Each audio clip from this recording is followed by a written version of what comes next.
Browsing the net, I came across the following information. All traders start with the dream to get rich quick.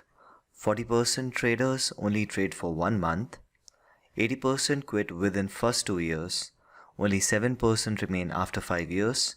And less than 5% profit. Which means over 95% of traders they lose money. Now the question is, why such a huge percentage of people they lose money in the market? When it comes to trading, there is also another interesting fact which is called as the 90-90-90 rule. If you do a Google search which says 90-90-90 trading, these are some of the results which you get, which says that over 90% of traders lose 90% of their capital within the first 90 days. Looking at this data, I'm very sure all of you will be amazed. Let's understand why this happens. When it comes to trading, trading can be broadly classified into two categories. One is called as fundamental analysis and the other one is called as technical analysis. Whenever you want to make your trading decision, whether you want to buy or you want to sell, you have to lean against one of these analysis or maybe use combination of these two. Let us understand what is fundamental analysis and what is technical analysis. Fundamental analysis is basically the analysis of business financial health. So what people do is they look at the business financial health by looking into their order books, by looking into their earnings quarter after quarter, by looking into their balance sheet, and based on that they try to identify how the company is performing. When it comes to futures, forex and commodities, it focuses on the overall state of the economy and based on that people make their decisions. And technical analysis is security analysis methodology for forecasting the direction of price through the study of past market data, which means people they only look at the charts and based on that they make their trading decisions. Now when it comes to fundamental analysis, this is what fundamental analysis broadly teaches you.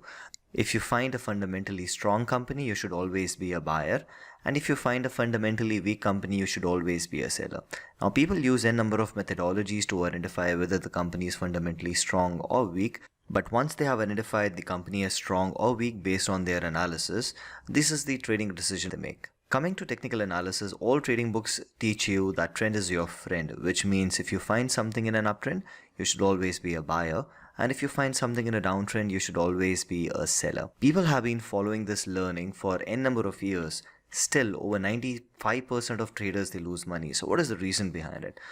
Following fundamentals and technical analysis, this is what people do.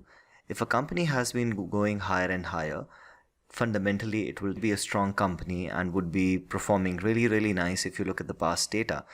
Similarly, if you talk about technical analysis, this would also be a stock which is in an uptrend.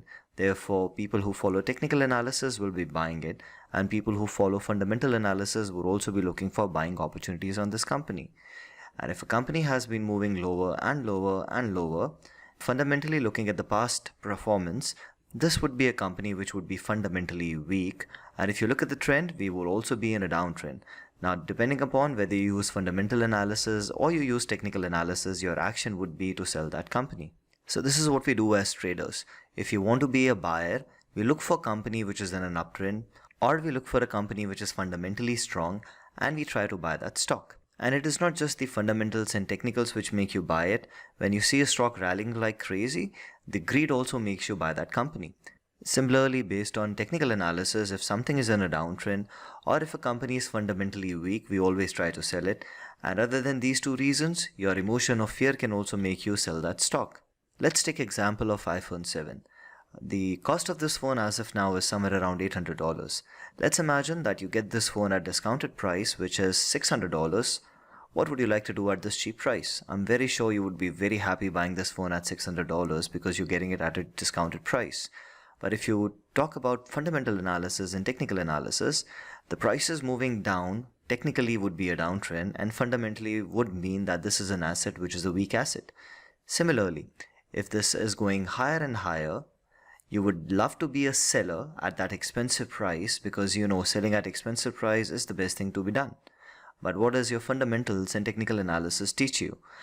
Technically, you will be in an uptrend, which means you will be buying, and fundamentally this would also be strong. Now, if you go back to the same example where you're looking for a stock which is in an uptrend and also a fundamentally strong company, plus you're also buying because of greed. This is what you would have experienced. As soon as you buy, what happens to that stock? That stock starts moving down, and the reason behind that is somebody was very happy selling to you at those expensive prices. Similarly, when you were selling something in a downtrend, or you were selling a company which was fundamentally weak, or maybe even selling because of the emotion of fear, somebody was very happy buying from you at those cheap prices. And what happened? As soon as you sold, prices they started moving up. So why over 95% of traders they lose money? The reason is because both fundamental analysis and technical analysis are designed backwards, which means people they do things which defy logic. People start buying something at expensive prices and they start selling stuff at cheap prices, which is logically incorrect. And this is why over 95% of traders they lose money.